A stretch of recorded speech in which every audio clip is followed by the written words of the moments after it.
अभी अभी की ताजा खबर। माननीय प्रधानमंत्री श्री खूब खूब स्वागत है। साथ उमळकाभेर स्वागत करिए गुजरात माननीय मुख्यमंत्री श्री भूपेन्द्रभाई पटेल नवसारी माननीय सांसद सभ्य श्री CR पाटिल, माननीय मंत्री श्री मुळुभाई बेरा, माननीय मंत्री श्री हर्षभाई संघवी, माननीय सांसद सभ्य श्रीमती पूनमबेन माडम, माननीय सांसद सभ्य श्री रमेशभाई धाड़ू, माननीय सांसद सभ्य श्री बाबूभाई देसाई, माननीय धारासभ्य श्री पबुभा माणेक, माननीय जिला पंचायत प्रमुख श्री श्रीमती रिद्धिबा जाडेजा। आवो खूब ताळीओ साथे फरी एकवार सौ मंचस्थ महानुभावोનું સ્વાગત કરીએ। આજે પવિત્ર ભૂમિ શ્રી કૃષ્ણના દ્વારકામાં મહોત્સવનો માહોલ છે। આજે દ્વારકાવાસીઓ માટે અનેક ભેટ સોગાતો આપવા માનનીય પ્રધાનમંત્રી શ્રી પધાર્યા છે, ત્યારે તેઓનું માનભેર સ્વાગત કરવા અમે અતિ ઉત્સુક છીએ। सर्वप्रथम माननीय मुख्यमंत्री श्री भूपेन्द्रभाई पटेले नम्र निवेदन कि आप माननीय प्रधानमंत्री श्रीનું द्वारकाधीश मंदिरनी प्रतिकृतिथी स्वागत करशो।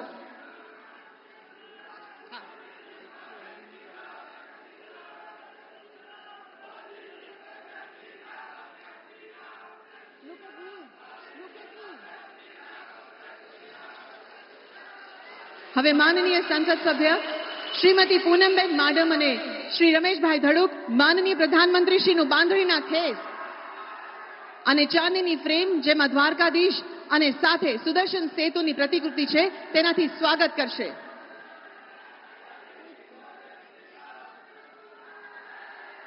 હવે માનનીય સંસદ સભ્ય શ્રી બાબુભાઈ દેસાઈને નમ્ર નિવેદન કે આપ સોના ચાંદીની પાઘડી અને શોલથી માનનીય પ્રધાનમંત્રી શ્રીનું સ્વાગત કરશો।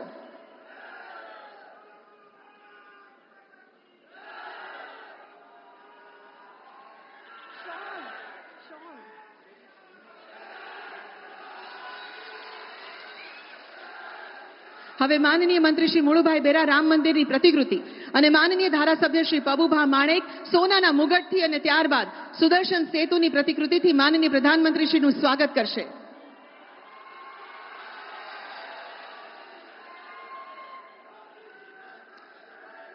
માનનીય પબુભાના પિતાશ્રી વિરમભાનું સ્વપ્ન હતું કે રામ મંદિરનું નિર્માણ થાય, જે માનનીય પ્રધાનમંત્રીશ્રીએ પૂરું કર્યું છે અને આજે એટલે જ વિરમભા પરિવાર તરફથી 90 કિલો ચાંદી રામ મંદિરને ભેટ કરવા જઈ રહ્યા છે।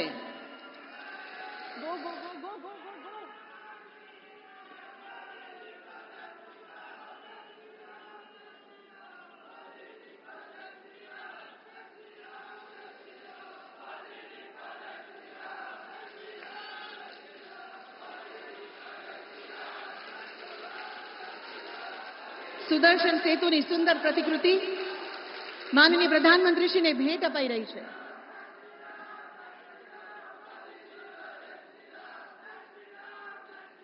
ધન્યવાદ। આજે દ્વારકાની ધન્ય ધરા પર માનનીય પ્રધાનમંત્રીશ્રીના આગમનના લીધે સૌના દિલમાં હરખની હેલી વહી રહી છે, ત્યારે આ કાર્યક્રમની વિધિવત શરૂઆત કરવા અને સ્વાગત સંબોધન હેતુ आवो माननीय मुख्यमंत्री श्री भूपेन्द्रभाई पटेल ने आपणे नम्र निवेदन करिए।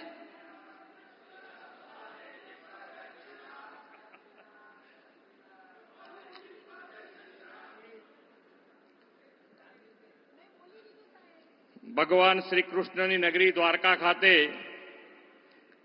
विकसित भारत विकसित गुजरात अंतर्गत देवभूमि द्वारका जामनगर और पोरबंदर जिल्लाना રૂપિયા 4100 કરોડથી વધુના વિવિધ પ્રકલ્પોના લોકાર્પણ અને ખાતમુહૂર્ત પ્રસંગે આપણી સૌની સાથે મંચ ઉપર ઉપસ્થિત આધુનિક ભારતના નિર્માતા, વૈશ્વિક નેતા, વિકાસ પુરુષ આદરણીય વડાપ્રધાન શ્રી નરેન્દ્રભાઈ મોદી સાહેબ, પ્રદેશના યશસ્વી અધ્યક્ષ તથા નવસારીના લોકપ્રિય સાંસદ શ્રી CR પાટીલજી, મારા સાથી મંત્રી શ્રી મુળુભાઈ બેરા, હર્ષભાઈ સંઘવી, सांसद श्रीमती पूनमबेन माडम, श्री रमेशभाई धड़ुक, राज्यसभा सांसद श्री बाबूभाई देसाई, जिला पंचायत प्रमुख श्रीमती रिद्धिबा जाडेजा, धारासभ्य श्री प्रभुभा माणेक, चूंटायेला जनप्रतिनिधि, संगठन पदाधिकारी, प्रेस मीडिया मित्रों तथा विशाल संख्या में उपस्थित भाईओ बहनों सौने मारा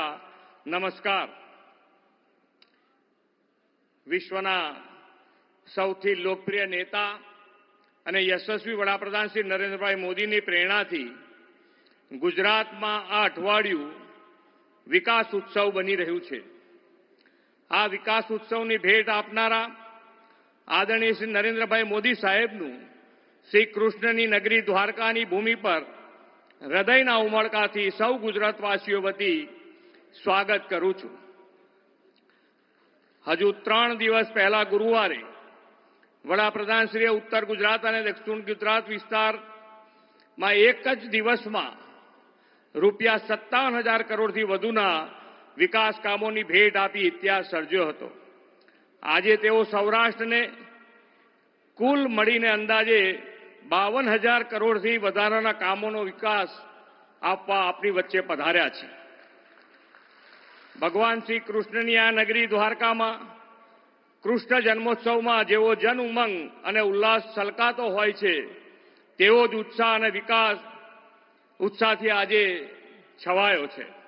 વડાપ્રધાન શ્રીએ ગુજરાતને દરેક ક્ષેત્રે અગ્રેસર રાખવાની જે નેમ રાખી છે તેમાં આજનો આ વિકાસ ઉત્સવ નવા સિંહચન સમાન બનવાનો છે એમ હું સ્પષ્ટ માનું છું.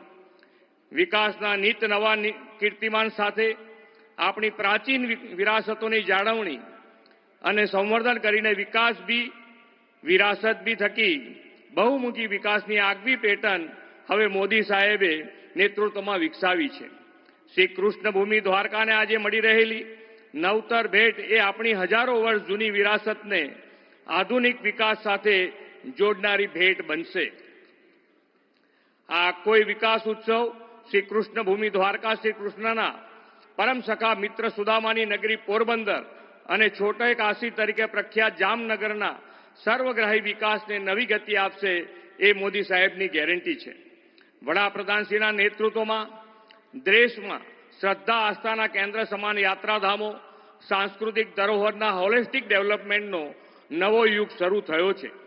મહાકાલ ધામ હોય, કેદારનાથ, કાશી વિશ્વનાથ જેવા પવિત્ર યાત્રા સ્થાનોના અદ્યતન વિકાસની સાથે આ ધામોના સર્વગ્રાહી વિકાસથી યાત્રા સુવિધાઓ વિસ્તરી છે.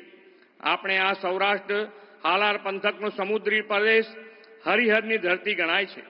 સમુદ્રના એક તટે ભગવાન સોમનાથને હર હર મહાદેવનો નાદ છે તો દ્વારકાના સમુદ્ર તટે શ્રી હરિ ભગવાન કૃષ્ણ બિરાજમાન છે. વડાપ્રધાનશ્રીએ સોમનાથ તીર્થ ક્ષેત્રના સર્વગ્રાહી વિકાસથી પ્રથમ જ્યોતિર્લિંગને વિશ્વ ખ્યાતિ અપાવી છે. ભગવાન શ્રી કૃષ્ણની દ્વારકા સર્વાંગી વિકાસમાં અવરોધક એવા ગેરકાયદેસર દબાણો દૂર કરી મોકળાશવાળી જગ્યાથી શ્રદ્ધાળુઓ માટે આ યાત્રાધામને વધુ સુવિધાસભર બનાવ્યું છે. દ્વારકા આવનાર લાખો હરિભક્તો, પ્રવાસન પ્રેમીઓ મૂળ દ્વારકા એટલે કે બેટ દ્વારકા સરળતાએ દર્શન માટે જઈ શકે તેવા સુદર્શન સેતુની એક મોટી ભેટ આજે વડાપ્રધાનશ્રી આપણને આપવાના છે.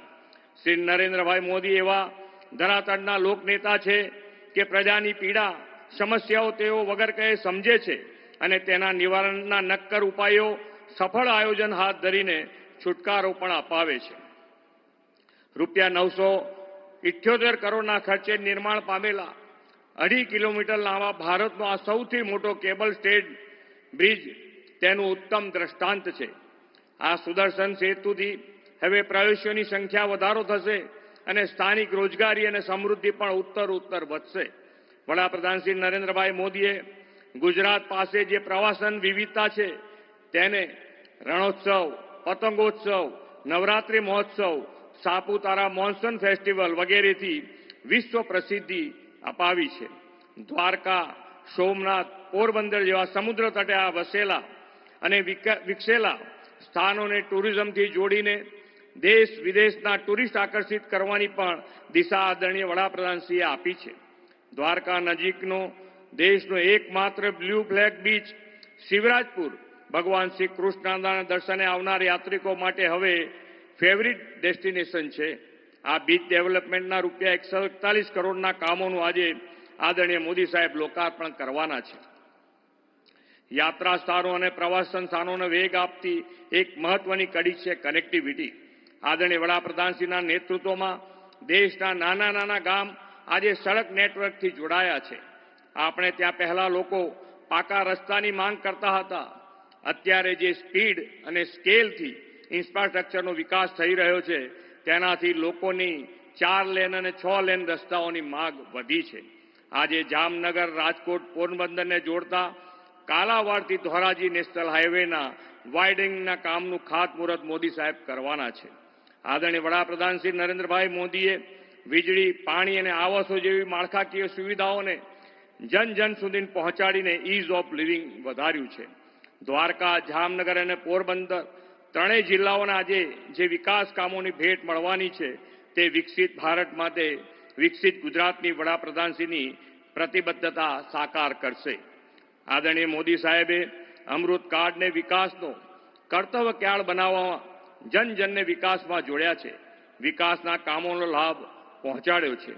વિકસિત ભારત 2047ના નિર્માણની આ દિશામાં આપણે પણ વિકસિત ગુજરાત 2047થી ઉત્તમ યોગદાન આપીશું એવો વિશ્વાસ આપી આપ સૌનું સ્વાગત કરીને વિરમું છું. ભારત માતા કી જય, વંદે માતરમ, જય જય ગરવી ગુજરાત, જય દ્વારકાધીશ.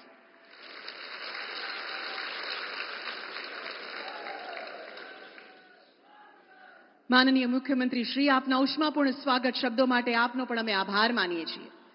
આજથી શ્રી કૃષ્ણની ધન્ય ધરાના રહેવાસીઓ અને આ પૌરાણિક નગરીને નમન કરવા પધારનાર દર્શનાર્થીઓને ઓખા અને બેટ દ્વારકાને જોડતો સુદર્શન સેતુ અને સાથે દેવભૂમિ દ્વારકા, જામનગર અને પોરબંદર જિલ્લાને 4100 કરોડથી પણ વધુના વિકાસલક્ષી કાર્યોની ભેટ માનનીય પ્રધાનમંત્રીશ્રીના વરદ હસ્તે મળવાપાત્ર છે.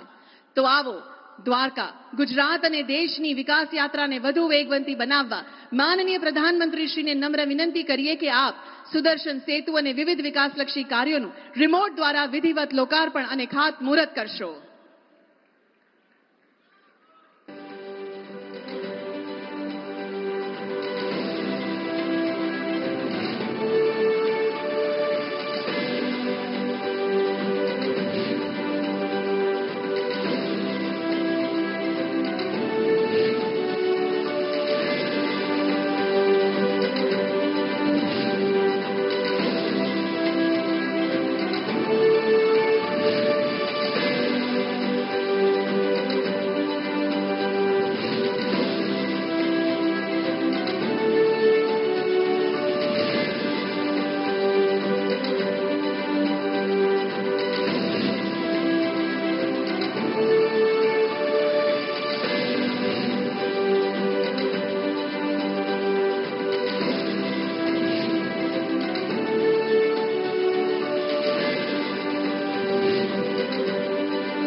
बिंदु बिंदु अमृत सिंधु तिमिर नाशिनी ज्योतिका कण कण कृष्ण समाहिता मुक्तिदायिनी द्वारिका। गुजरात के पश्चिम में रत्नाकर सागर के तट पर बसा जिला है देवभूमि द्वारका। कंस वध के बाद भगवान श्री कृष्ण अपनी प्रजा के साथ यहीं समुद्र तट पर आकर बसे थे। अपने लोगों के लिए उन्होंने बनाई थी स्वर्ण नगरी द्वारिका। कहते हैं कि यहाँ समुद्र के बीच में स्थित बेट द्वारका द्वीप पर ही श्री कृष्ण और सुदामा जी का मिलन हुआ था। गोमती नदी के तट पर स्थित इस पवित्र भूमि पर प्राचीन एवं भव्य द्वारकाधीश मंदिर और इसके सानिध्य में कई पवित्र तीर्थ स्थल हैं। हर साल लाखों श्रद्धालु द्वारकाधीश की इस पावन भूमि के दर्शन को आते हैं।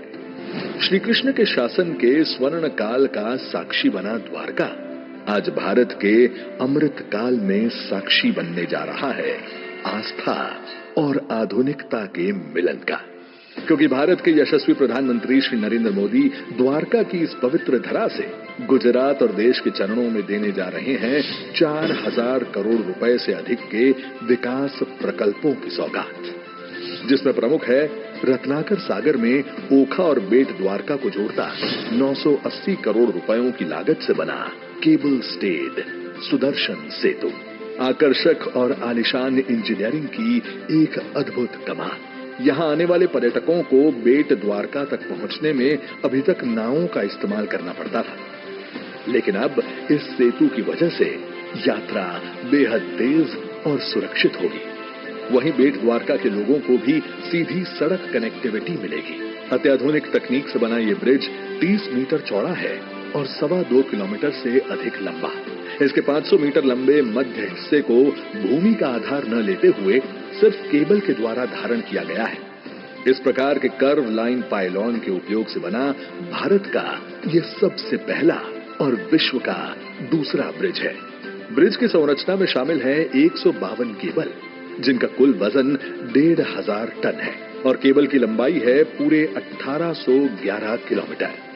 ब्रिज के दोनों ओर भगवत गीता के श्लोक और भगवान कृष्ण के प्रतीक एवं सौर पैनल और व्यूइंग गैलरी जैसे आकर्षण हैं। ये ब्रिज से पर्यटन के साथ साथ स्थानीय अर्थव्यवस्था को भी अत्यधिक बढ़ावा मिलेगा। दुनिया भर के पर्यटकों को श्री कृष्ण की ओर आकर्षित करेगा सुदर्शन सेतु। इसके साथ ही माननीय प्रधानमंत्री जी कर रहे हैं 620 करोड़ रुपए से अधिक के प्रोजेक्ट्स के अंतर्गत जामनगर के सिक्का थर्मल प्लांट में फ्लू गैस डीसल्फराइजेशन सिस्टम का भूमि पूजन और कालावड में 12.5 मेगावाट सौर पावर परियोजना का शुभारंभ। साथ ही भारत सरकार के वाडीनार में ट्विन ऑफशोर पाइपलाइन रिप्लेसमेंट जैसे प्रोजेक्ट्स नवीन प्रौद्योगिकी और पर्यावरण संरक्षण के प्रति भारत की प्रतिबद्धता के प्रतीक बनेंगे। इसी प्रकार 300 करोड़ रुपयों से अधिक की लागत से धोराजी जाम कंडोरणा कालावड मार्ग के विस्तृतीकरण और मजबूतीकरण से राजकोट, जामनगर, जूनागढ़ और पोरबंदर के औद्योगिक क्षेत्रों और बंदरगाहों के साथ साथ एग्रीकल्चर मार्केटिंग यार्ड्स तक मिलेगी सुदृढ़ कनेक्टिविटी। तो राजकोट जेतलसर सोमनाथ एवं जेतलसर वानसजालिया और राजकोट ओखा के बीच इलेक्ट्रिफिकेशन की 600 करोड़ रुपयों से अधिक की रेल सेवाओं के प्रकल्पों का भी माननीय प्रधानमंत्री जी करने वाले हैं लोकार्पण।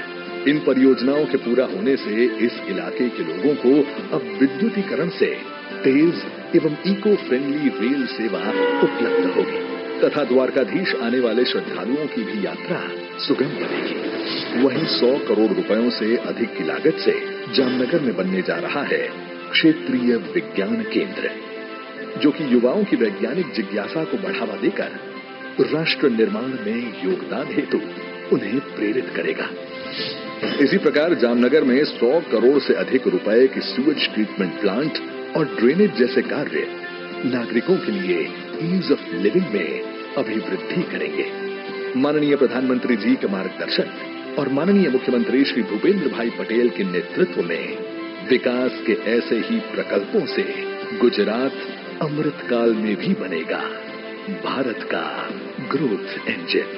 त्रेता युग में भगवान श्री राम का राम सेतु और अब अमृतकाल में भगवान श्री कृष्ण का सुदर्शन सेतु, ये बनेंगे भारत की भव्यता और वैश्विक विरासत का आधार। विकास और विरासत की मोदी जी की गारंटी के समान ये प्रकल्प विकसित भारत, विकसित गुजरात की परिकल्पना को करेंगे साकार। માનનીય પ્રધાનમંત્રી શ્રી દ્વારકા અને વિવિધ ક્ષેત્રને અનેક સોગાતો થકી વધુ વિકસિત, વધુ સશક્ત બનાવવા માટે આપનો ખૂબ ખૂબ આભાર। जिनकी उच्च ऊर्जा, अद्वितीय कार्यक्षमता एवं प्रतिबद्धता ने देश को एक नई ऊंचाइयों की ओर ले जाने का मार्ग प्रशस्त किया है, ऐसे सशक्त, समृद्ध और समर्पित भारत देश के विकास पुरुष और यशस्वी प्रधानमंत्री श्री नरेंद्र मोदी जी को आइए तालियों की बौछार के साथ उनके विशेष संबोधन के लिए सादर आमंत्रित करते हैं।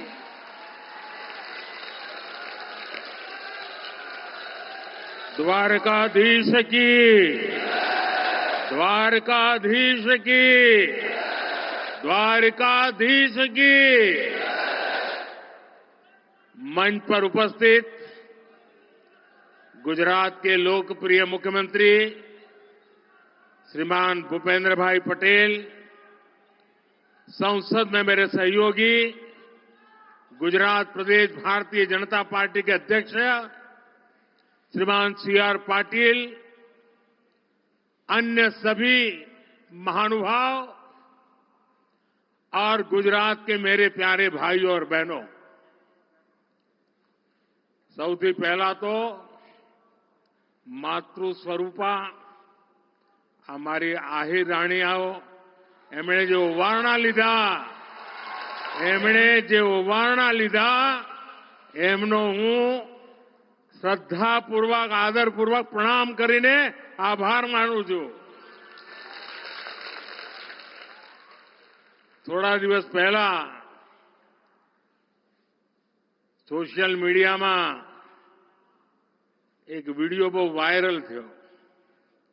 દ્વારકામાં 37,000 આહિરાણી એક સાથે ગરબા કરે તો લોકો મને બડા ગર્વથી કહેતા હતા કે સાહેબ આ દ્વારકામાં 37,000 આહિરાણી. મેં કહ્યું ભાઈ તમને ગરબો દેખાડો પણ ત્યાંની એક બીજી વિશેષતા છે કે આ 37,000 આહિરાણી જ્યારે ત્યાં ગરબા કરતી હતી ને ત્યારે ત્યાં ઓછામાં ઓછું 25,000 કિલો સોનું એમના શરીર ઉપર હતું. આ તો આંકડો હું ઓછામાં ઓછું કહું છું. જ્યારે લોકો જાણે કે શરીર પર 25,000 કિલો સોનું અને ગરબા લોકોને આશ્ચર્ય થાય છે. એવી આ માતૃ સ્વરૂપા આપ સૌએ મારા ઓવારણા લીધા, આપના આશીર્વાદ મળ્યા. હું સૌ આહિરાણીનો માથું નમાવીને આભાર માનું છું. भगवान श्री कृष्ण की कर्मभूमि द्वारिका धाम को मैं श्रद्धापूर्वक नमन करता हूं. देवभूमि द्वारिका में भगवान कृष्ण द्वारिकाधीश के रूप में विराजते हैं. यहां जो कुछ भी होता है वो द्वारिकाधीश की इच्छा से ही होता है. आज सुबह मुझे मंदिर में दर्शन का पूजन का सौभाग्य मिला. द्वारिका के लिए कहा जाता है कि ये 4 धाम और सप्तपुरी दोनों का हिस्सा है. यहां आदि शंकराचार्य जी ने 4 पीठों में से एक शारदा पीठ की स्थापना की. यहां नागेश्वर ज्योतिर्लिंग है, रुक्मिणी देवी मंदिर है, आस्था के ऐसे अनेक केंद्र है. और मुझे बीते दिनों देश काज करते करते देव काज के निमित्त देश के अनेक तीर्थों की यात्रा का सौभाग्य मिला है. आज द्वारिका धाम में भी उसी दिव्यता को अनुभव कर रहा हूं. आज सुबह ही मुझे ऐसा एक और अनुभव हुआ. मैंने वो पल बिताए जो जीवन भर मेरे साथ रहने वाले हैं. मैंने गहरे समुद्र के भीतर जाकर प्राचीन द्वारिका जी के दर्शन किए.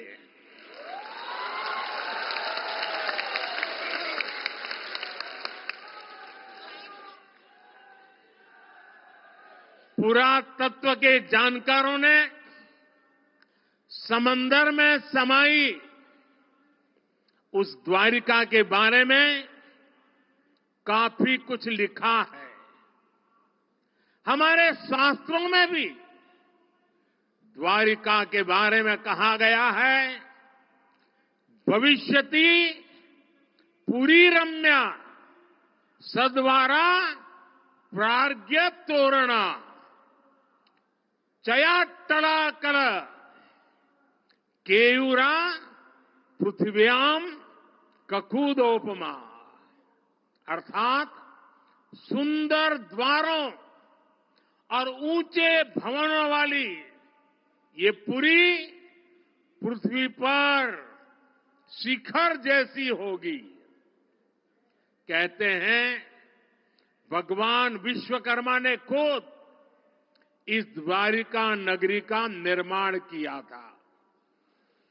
द्वारका नगरी भारत में श्रेष्ठ नगर, उसका आयोजन, उसका विकास का एक उत्तम उदाहरण था। आज जब मैं गहरे समुद्र के भीतर द्वारिका जी के दर्शन कर रहा था तो मैं पुरातन वही भव्यता, वही दिव्यता मनोमन अनुभव कर रहा था। मैंने वहां भगवान श्री कृष्ण को, द्वारकाधीश को प्रणाम किया, उन्हें नमन किया। मैं अपने साथ मोर पंख भी ले कर गया था, जिसे मैंने प्रभु कृष्ण का स्मरण करते हुए वहां अर्पित किया। मेरे लिए कई वर्षों से, जब मैंने पुरातत्वविदों से ये जाना था तो एक बहुत बड़ी जिज्ञासा थी। मन करता था कभी न कभी समुद्र के भीतर जाऊंगा और उस द्वारिका नगरी के जो भी अवशेष हैं उसे छू करके श्रद्धा भाव से नमन करूंगा। अनेक वर्षों की मेरी वो इच्छा आज पूरी हुई। मेरा मन बहुत गदगद है, मैं भाव विभोर हूं। दशकों तक जो सपना संजोया हो और उसे आज उस पवित्र भूमि को स्पर्श कर करके पूरा हुआ होगा, आप कल्पना कर सकते हैं मेरे भीतर कितना अभूत आनंद होगा। साथियों, 21वीं सदी में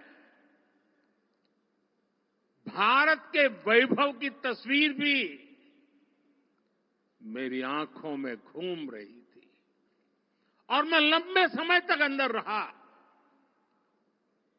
मैं समुद्र द्वार और आज के यहां देर आई आने में उसका कारण भी मैं अंदर काफी देर रुका रहा।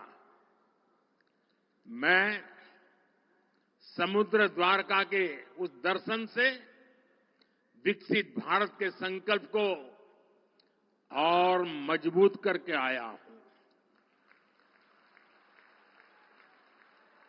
साथियों, आज मुझे सुदर्शन सेतु के लोकार्पण का भी सौभाग्य मिला है। 6 साल पहले मुझे इस सेतु के शिलान्यास का अवसर मिला था। ये सेतु ओखा को बेट द्वारका द्वीप से जोड़ेगा। ये सेतु द्वारकाधीश के दर्शन भी आसान बनाएगा और यहां की दिव्यता को भी 4 चांद लगा देगा। जिसका सपना देखा, जिसकी आधारशिला रखी, उसको पूरा किया, यही ईश्वर रूपी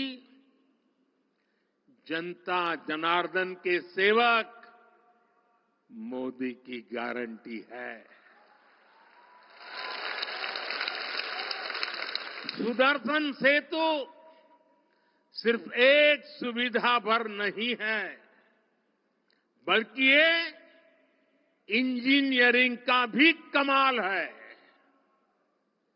और मैं तो चाहूंगा इंजीनियरिंग के, स्ट्रक्चरल इंजीनियरिंग के विद्यार्थी आकर के इस सुदर्शन सेतु का अध्ययन करें। ये भारत का अब तक का सबसे लंबा केबल आधारित ब्रिज है। मैं सभी देशवासियों को इस आधुनिक और विराट सेतु के लिए बहुत बहुत बधाई देता हूं। અને આજે જ્યારે આવડું મોટું કામ થાય છે ત્યારે એક જૂની વાત યાદ આવે છે। રશિયામાં અસ્ટ્રાખાન નામનું એક રાજ્ય છે। ગુજરાત અને અસ્ટ્રાખાન સાથે સિસ્ટર સ્ટેટનો આપણો નાતો છે। તો જ્યારે હું મુખ્યમંત્રી હતો ત્યારે રશિયાના એ અસ્ટ્રાખાન રાજ્યમાં એમણે મને નિમંત્રણ આપ્યું, હું ગયો હતો। અને જ્યારે ત્યાં ગયો તો મારા માટે આશ્ચર્ય હતું કે ત્યાં જે સારામાં સારી બજાર હોય, મોટામાં મોટો મોલ હોય તો એનું નામ ઓખા ઉપર જ હોય। બધાના નામ પર ઓખા। મેં કહ્યું કે ઓખા કેમ રાખ્યું છે? તો સદીઓ પહેલા આપણા લોકો અહીંથી વેપાર માટે ત્યાં જતા અને અહીંથી જે ચીજો જાય એને ત્યાં ઉત્તમમાં ઉત્તમ ચીજો માનવામાં આવતી। એના કારણે જે સદીઓ પછી પણ ઓખા નામની દુકાન હોય, ઓખા નામનો મોલ હોય તો ત્યાંના લોકોને લાગે કે આ ખૂબ ઊંચી ગુણવત્તાવાળી વસ્તુ અહીંયા મળે છે। એ જે સદીઓ પહેલા આ મારા ઓખાની જે આબરૂ હતી ને, આ સુદર્શન સેતુ બન્યા પછી ફરી એકવાર દુનિયાના નકશામાં મારું ઓખા ચમકવાનું છે। साथियों, आज जब मैं सुदर्शन सेतु को देख रहा तो कितनी ही पुरानी बातें भी याद आ रही है। पहले द्वारका और बेट द्वारका के लोगों को, श्रद्धालुओं को फेरी बोट पर निर्भर रहना पड़ता था। पहले समंदर और फिर सड़क से लंबा सफर करना पड़ता था।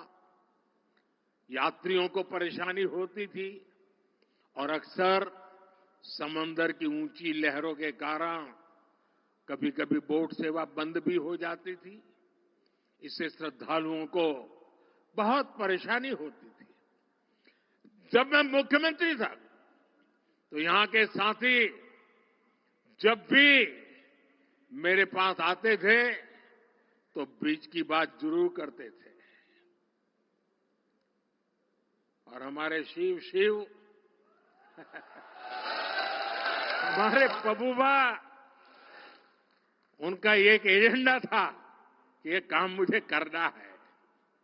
आज मैं देख रहा हूं कि पबूबा सबसे ज्यादा खुश है।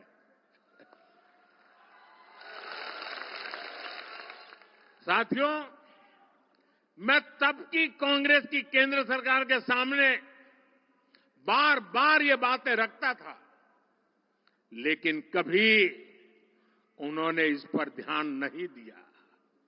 इस सुदर्शन सेतु का निर्माण यह भी भगवान श्री कृष्ण ने मेरे ही भाग्य में लिखा था। मुझे खुशी है कि मैं परमात्मा का आदेश का पालन करके इस दायित्व को निभा पाया हूं। इस पुल के बनने से अब देश भर से यहां आने वाले श्रद्धालुओं को बहुत सुविधा होगी। इस पुल की एक और विशेष बात है, इसमें जो शानदार लाइटिंग हुई है उसके लिए बिजली पुल पर लगे सोलर पैनल से ही जुटाई जाएगी। सुदर्शन सेतु में 12 टूरिस्ट गैलरी बनाई गई है। आज मैंने भी इन गैलरियों को देखा है। ये अद्भुत है, बहुत ही सुंदर है। सुदर्शन ही है। इनसे लोग अथाह नीले समंदर को निहार पाएंगे। साथियों, आज इस पवित्र अवसर पर मैं देवभूमि द्वारका के लोगों की सराहना भी करूंगा। यहां के लोगों ने स्वच्छता का जो मिशन शुरू किया है, और मेरे पास लोग सोशल मीडिया से वीडियो भेजते थे कि द्वारिका में कितनी जबरदस्त सफाई का काम चल रहा है। आप लोग खुश है ना? તમારા બધાને આનંદ થયો ના? સફાઈ થઈ તો એકદમ બધું સાફ સાફ લાગે છે ને? પણ હવે તમારી જવાબદારી શું? પાછું મારે આવવું પડશે સાફ કરવા? તમે આને સાફ રાખશો કે નહીં? જરા હાથ ઊંચા કરીને કહો. હવે આપણે દ્વારકાને ગંદી નહીં થવા દઈએ. મંજૂર? મંજૂર? देखिए, विदेश के लोग यहां आएंगे, अनेक श्रद्धालु आएंगे। जब वो स्वच्छता देखते हैं तो आधा तो उनका मन आप जीत ही लेते हैं। साथियों, जब मैंने देशवासियों को नए भारत के निर्माण की गारंटी दी थी, तो ये विपक्ष के लोग जो आए दिन मुझे गाली देने के शौकीन हैं, वो उसकी भी मजाक उड़ाते थे। आज देखिए, लोग नया भारत अपनी आंखों से बनता हुआ देख रहे हैं। जिन्होंने लंबे समय तक देश पर शासन किया, उनके पास इच्छा शक्ति नहीं थी। सामान्य जन को सुविधा देने की नीयत और निष्ठा में खोट थी। कांग्रेस की पूरी ताकत एक परिवार को ही आगे बढ़ाने में लगती रही। अगर एक परिवार को ही सब कुछ करना था, तो देश बनाने की याद कैसे आती? इनकी पूरी शक्ति इसी बात पर लगती थी कि 5 साल सरकार कैसे चलाएं, घोटालों को कैसे दबाएं। तभी तो 2014 से पहले के 10 सालों में भारत को ये सिर्फ 11वें नंबर की इकोनॉमी बना पाए। जब अर्थव्यवस्था इतनी छोटी थी, तो इतने विराट देश के ऐसे विराट सपनों को पूरा करने का सामर्थ्य भी उतना नहीं था। जो थोड़ा बहुत बजट इंफ्रास्ट्रक्चर के लिए रहता था, वो ये घोटाले करके लूट लेते थे। जब देश में टेलीकॉम इंफ्रास्ट्रक्चर को बढ़ाने का समय आया, कांग्रेस ने 2G घोटाला कर दिया। जब देश में स्पोर्ट्स इंफ्रास्ट्रक्चर को आधुनिक बनाने का अवसर आया, कांग्रेस ने कॉमनवेल्थ घोटाला कर दिया। जब देश में डिफेंस इंफ्रास्ट्रक्चर को मजबूत करने की बारी आई, कांग्रेस ने हेलीकॉप्टर और सबमरीन घोटाला कर दिया। देश की हर जरूरत के साथ कांग्रेस सिर्फ विश्वासघात ही कर सकती है। साथियों, 2014 में जब आप सभी ने मुझे आशीर्वाद देकर दिल्ली भेजा, तो मैं आपसे वायदा करके गया था कि देश को लूटने नहीं दूंगा।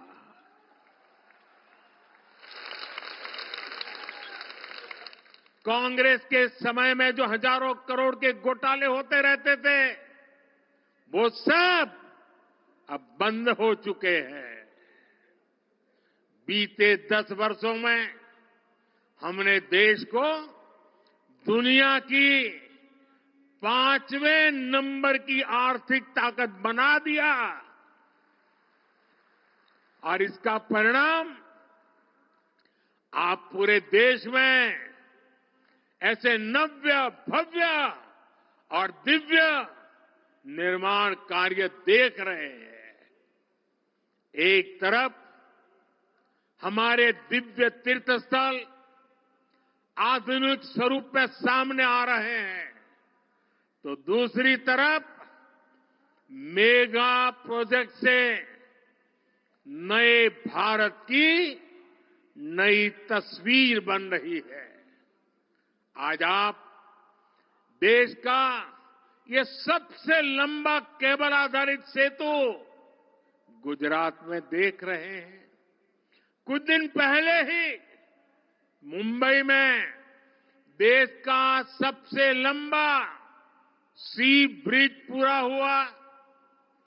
जम्मू कश्मीर में चिनाब पर बना शानदार ब्रिज आज दुनिया भर में चर्चा का विषय है। तमिलनाडु में भारत का पहला vertical lift bridge new Pamban bridge भी तेजी से काम चल रहा है। असम में भारत का सबसे लंबा नदी सेतु भी बीते 10 वर्ष में ही बना है। पूरब, पश्चिम, उत्तर, दक्षिण चारों तरफ ऐसे बड़े निर्माण हो रहे हैं। यही आधुनिक कनेक्टिविटी समृद्ध और सशक्त राष्ट्र के निर्माण का रास्ता है। साथियों, जब कनेक्टिविटी बढ़ती है, जब कनेक्टिविटी बेहतर होती है, तो इसका सीधा प्रभाव देश के पर्यटन पर पड़ता ही है। गुजरात में बढ़ती हुई कनेक्टिविटी राज्य को बड़ा टूरिस्ट हब बना रही है। आज गुजरात में 22 सेंचुरीज और 4 नेशनल पार्क हैं। हजारों वर्ष पुराने पोर्ट सिटी लोथल की चर्चा दुनिया भर में है। आज अहमदाबाद शहर, रानी की वाव, चांपानेर और धौलावीरा वर्ल्ड हेरिटेज बन चुके हैं। द्वारका में शिवराजपुर का ब्लू फ्लैग बीच है। वर्ल्ड हेरिटेज सिटी अहमदाबाद है। एशिया का सबसे लंबा रोपवे ये हमारे गिरनार पर्वत पर है। गिर वन, एशियाटिक लायन ये हमारे गिर के जंगलों में पाए जाते हैं। दुनिया की सबसे ऊंची प्रतिमा सरदार साहब की स्टैच्यू ऑफ यूनिटी गुजरात के एकता नगर में है। रणोत्सव में आज दुनिया भर के पर्यटकों का मेला लगता है। कच्छ का धोरडो गांव दुनिया के सर्वोत्तम पर्यटन गांवों में गिना जाता है।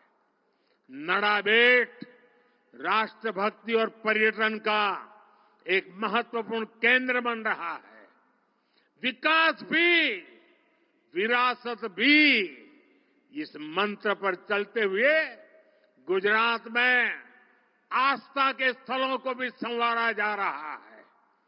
द्वारिका, सोमनाथ, पावागढ़, मोढेरा, अंबाजी ऐसे सभी महत्वपूर्ण तीर्थ स्थलों में सुविधाओं का विकास किया गया है।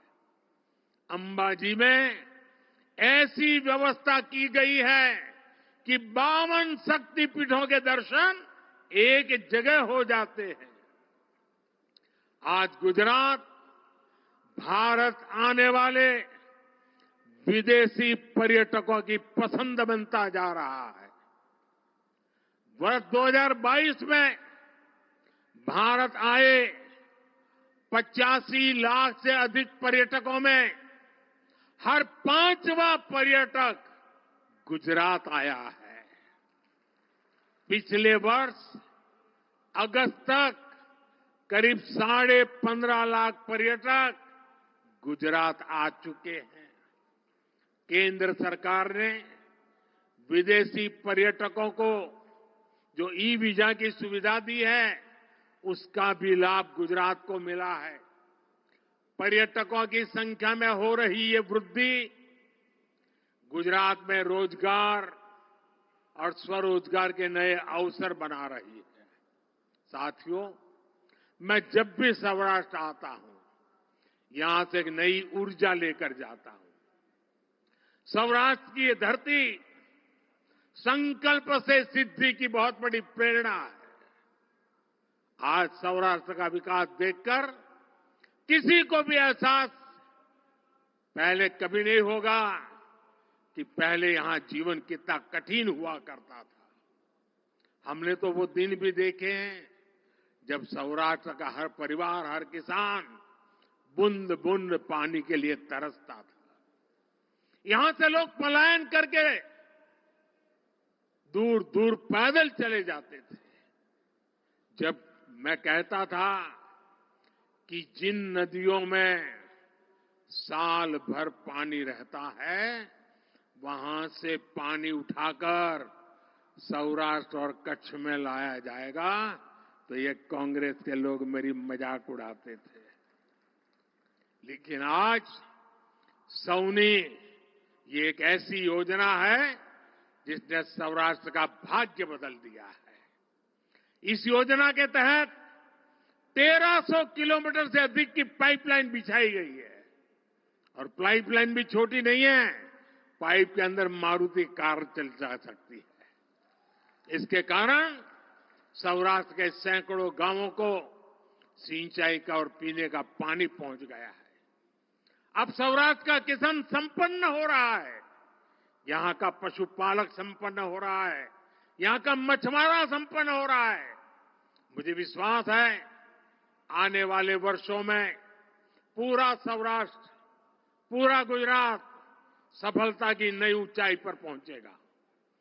द्वारकाधीश का आशीर्वाद हमारे साथ है। हम मिलकर सौराष्ट्र को, गुजरात को विकसित बनाएंगे। गुजरात विकसित होगा, भारत विकसित होगा। एक बार फिर इस भव्य सेतु के लिए मैं आप सभी को हृदय से बहुत बहुत बधाई देता हूं, आपका अभिनंदन करता हूं। और अब मेरी द्वारका वालों से प्रार्थना है, अब आप अपना मन बना लीजिए। दुनिया भर से टूरिस्ट कैसे ज्यादा से ज्यादा आए, आने के बाद उसको यहां रहने का मन करे।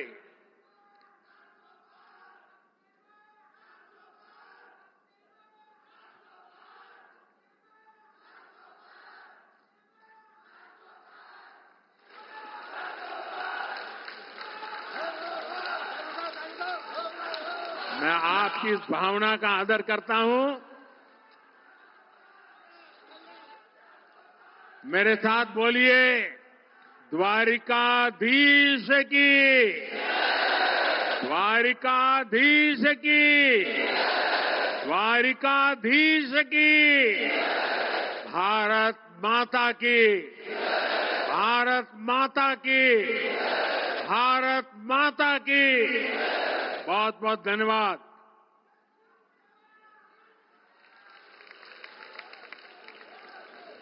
માનનીય પ્રધાનમંત્રી શ્રી, આપના ઉત્સાહભર્યા સંબોધન, આપની માનક ઉપસ્થિતિ અને આ પવિત્ર દેવભૂમિને અનેક સોગાતોની ભેટ આપવા બદલ આપનો પણ ખૂબ ખૂબ આભાર માનીએ છીએ। આવો ફરી એકવાર તાળીઓના નાદથી માનનીય પ્રધાનમંત્રીશ્રીનો આભાર માનીએ અને ફરી પવિત્ર ધામમાં પધારવાનું નિમંત્રણ આપી આવજો કહીએ।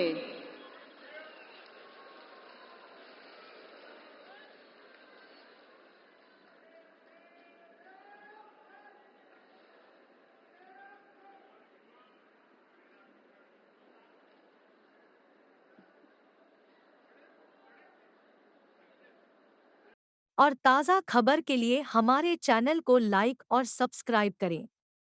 धन्यवाद गेटवे न्यूज़ नेटवर्क टीम की तरफ से।